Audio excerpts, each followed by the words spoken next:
Dentre os magníficos propósitos da vida e ministério do Senhor Jesus Cristo, um aspecto grandioso dessa missão frequentemente deixa de ser lembrado.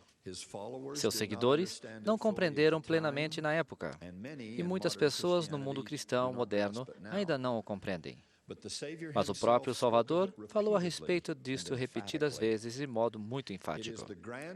Trata-se da grandiosa verdade de que tudo o que Jesus veio para dizer e fazer, inclusive e especialmente em seu sofrimento e sacrifício expiatório, ele estava nos mostrando mais a respeito de quem e de como Deus, nosso Pai Celestial, e quão completamente devotado Ele é a seus filhos de todas as eras e de todas as nações. Por meio de palavras e ações, Jesus estava procurando revelar e dar-nos conhecer a verdadeira natureza de seu Pai, o nosso Pai Celestial.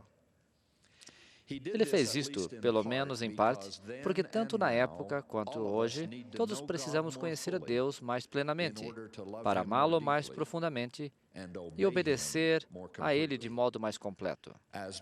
Tal como declaram tanto no Velho Testamento como no Novo Testamento, o primeiro de todos os mandamentos é: amarás, pois, o Senhor teu Deus de todo o teu coração e de toda a tua alma, e de todo o teu entendimento, de todas as tuas forças. Este é o primeiro e grande mandamento. Não é de admirar, pois que o profeta Joseph Smith tem ensinado. O primeiro princípio do Evangelho é conhecer com certeza o caráter de Deus. Quero que todos vocês o conheçam, ele disse, e se familiarizem com ele. Precisamos ter uma noção correta de suas perfeições e atributos, e uma admiração pela excelência de seu caráter. Portanto, a primeira frase que proferimos na declaração de nossa fé é: cremos em Deus, o Pai eterno. O mesmo fez Jesus de modo mais enfático. Até mesmo ao reconhecer seu próprio papel único no plano divino, o Salvador insistiu nesse preâmbulo fervoroso. E a vida eterna é esta, que te conheçam, a ti só, por único Deus verdadeiro. Após gerações de profetas terem tentado ensinar a humanidade e a vontade e o caminho do Pai, geralmente com pouco sucesso, Deus, em seu empenho máximo de fazer que o conhecêssemos, enviou a essa terra o seu Filho unigênito e perfeito, criado à sua própria imagem e semelhança, para viver e servir entre os mortais nos rigores da vida diária. Vir à Terra com tamanha responsabilidade há de representar Elohim, falar o que ele falaria, julgar e servir, amar e advertir, demonstrar compaixão e perdoar como ele o faria. É o dever de proporções tão gigantescas que está muito além de nossa compreensão. Mas com a lealdade e determinação que seriam a característica de um filho divino, Jesus compreendeu essa tarefa e a cumpriu. Então, quando o louvor e a honra começaram a vir, ele humildemente dirigiu todas as honras ao Pai. Ó Pai, que faz as obras, disse ele com sinceridade. O Filho por si mesmo não pode fazer coisa alguma, senão ouvir fazer o Pai. Por tudo quanto o Pai faz, o Filho o faz igualmente. Em outra ocasião, ele disse: eu falo do que vi junto de meu Pai.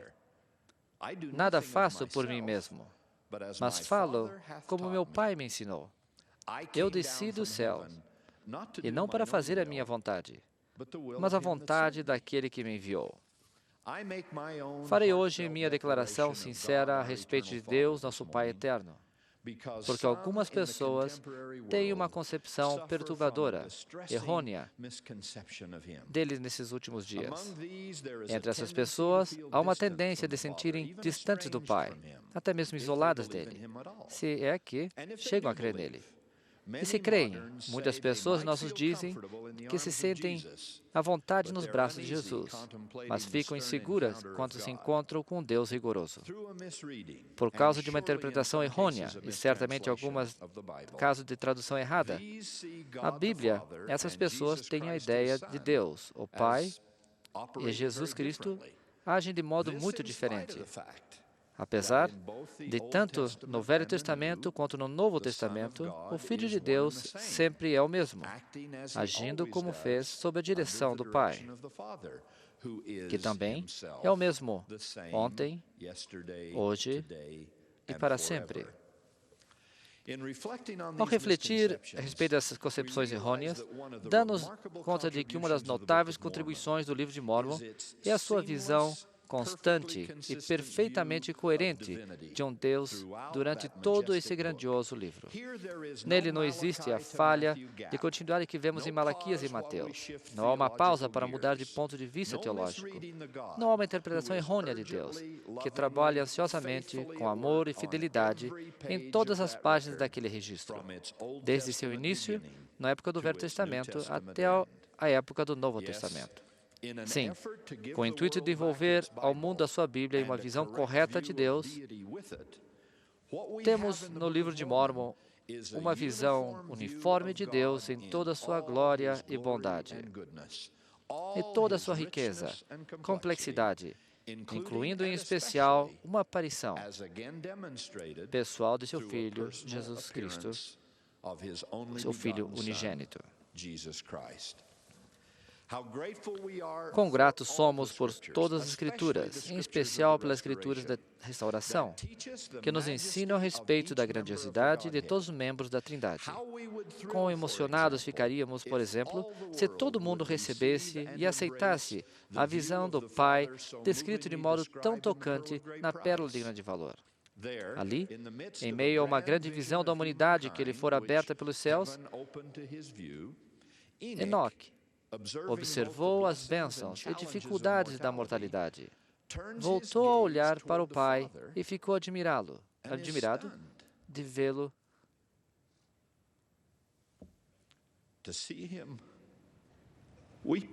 chorando.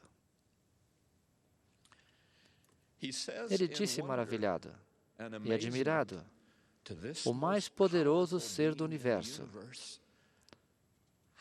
como és que podes chorar, sendo que é justo e misericordioso e bondoso para sempre, paz e habitação de seu trono, e a misericórdia irá diante de tua face e não terá fim?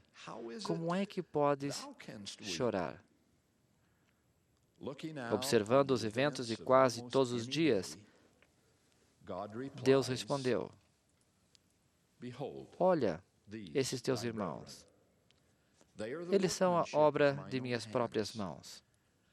Dei mandamento que se amassem uns aos outros e que escolhessem a mim, seu Pai. Mas eis que eles não têm afeição e odeiam seu próprio sangue. Portanto, não deverão o céu chorar, vendo que eles sofrerão? Essa cena única e tocante ensina mais sobre a verdadeira natureza de Deus do que qualquer tratado de teologia pode transmitir. Ela também ajuda-nos a compreender de modo mais profundo que aquele vívido momento na alegoria da oliveira, no Livro de Mórmon, em que depois de cavar e adubar, aguar e retirar as ervas daninhas, podar, transportar, enxertar, o grande Senhor da vinha lança ao chão a sua pá e a tesoura, e poda e chora, clamando a quem quer ouvir: que mais eu poderia ter feito pela minha vinha? Que imagem inesquecível do envolvimento de Deus em nossa vida. Que angústia de um pai que vê seus filhos rejeitarem a sua pessoa e o Evangelho de Deus que ele enviou. Quão fácil é amar alguém que nos ama de modo tão especial. Evidentemente, o afastamento ao longo dos séculos da crença do Pai tão perfeito e carinhoso tornou maior de todos os credos pelos homens ao longo de muitas gerações equivocadas, que descrevem Deus de diversas formas: desconhecido, incompreensível, sem formas, partes ou paixões, intangível e inatingível, que está em toda parte e ao mesmo tempo em parte alguma. Sem dúvida, isso não descreve o ser que contemplamos pelos olhos daqueles profetas.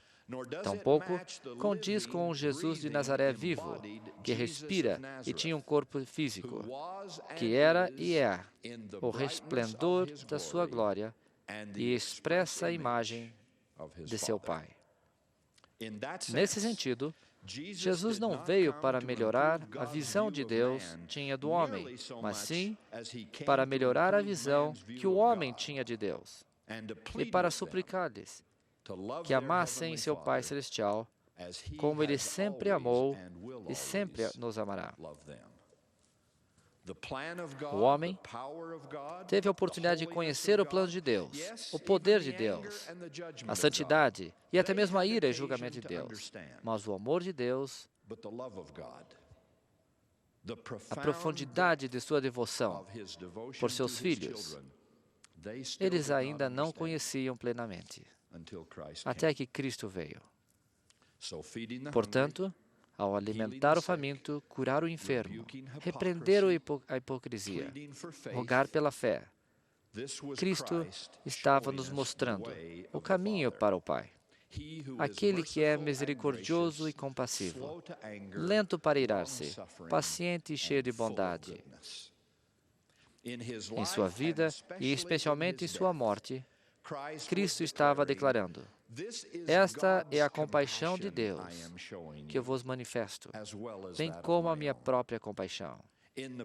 Na manifestação do perfeito amor do Pai pelo Filho perfeito, em seu sofrimento mútuo e na tristeza que compartilhavam pelos pecados e sofrimentos de todos nós, vemos o significado pleno dessa declaração.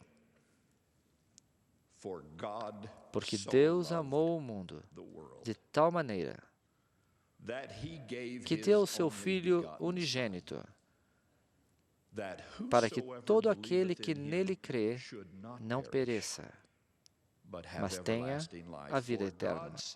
Porque Deus enviou seu Filho ao mundo, não para que condenasse o mundo, mas para que o mundo fosse salvo por ele.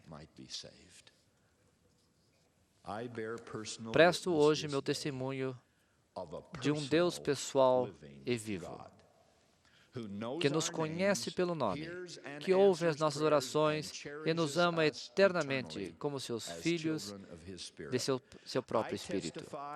Testifico que, em meio às tarefas incrivelmente complexas inerentes ao universo, Ele busca nossa felicidade individual acima de todas as suas preocupações divinas. Fomos criados à sua própria imagem e semelhança. E Jesus de Nazaré, seu Filho unigênito na carne, veio à Terra como a perfeita manifestação mortal de sua grandiosidade. Além do testemunho dos antigos, também temos o milagre moderno de Palmira, a aparição de Deus, o Pai e seu Filho amado, o Salvador do mundo, ao menino profeta Joseph Smith.